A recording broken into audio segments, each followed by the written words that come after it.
Sir, એક મતદારી gang પકડી પાડવામાં આવી છે, શું કહેશો?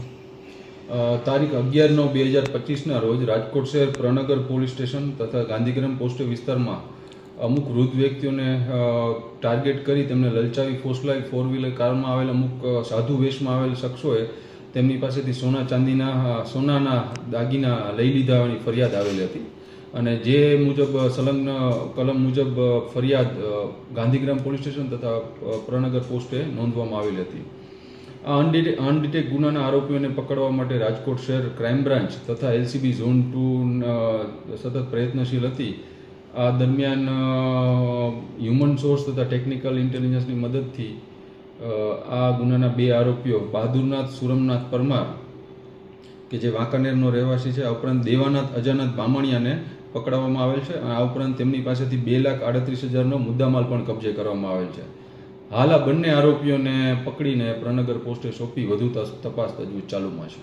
સાહેબ, મતદારી ગેંગ નામ કઈ રીતે પડ્યું ને તે કઈ રીતે કામગીરી કરતા?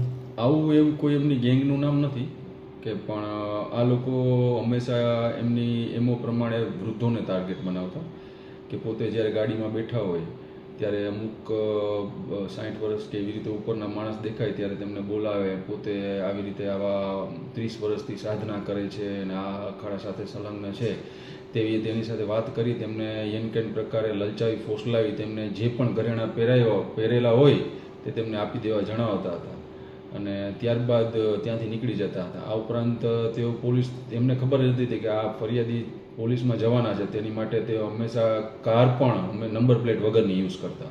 સાહેબ, વશીકરણનું પણ સામે આવ્યું હતું. એક સીસીટીવી વશીકરણ કરીને ક્યાંક લોકોને ફોસલાવતા હોય તેવી વાત સામે આવતી હતી. વશીકરણની આમાં હજી સુધી અમારી તપાસમાં કોઈ એવું કંઈ આવ્યું નથી, વશીકરણ કે એવી કોઈ વસ્તુ. પણ આવી રીતે પોતાની વાતમાં જ લલચાવી ફોસલાવી અને યેનકેન પ્રકારે તેમની પાસેથી આ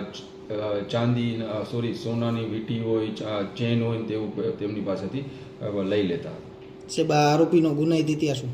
હાલ આ બંને આરોપીઓ છે તેમનો કોઈ ગુનાહિત ઇતિહાસ નથી, પણ આ બંનેને પકડ્યા પછી આપણે રાજકોટ શહેર પ્રનગર પોસ્ટે તથા ગાંધીગ્રામ પોસ્ટેમાં ગુના દાખલ થયેલા ગુના ડિટેક્ટ કરવામાં આવે છે.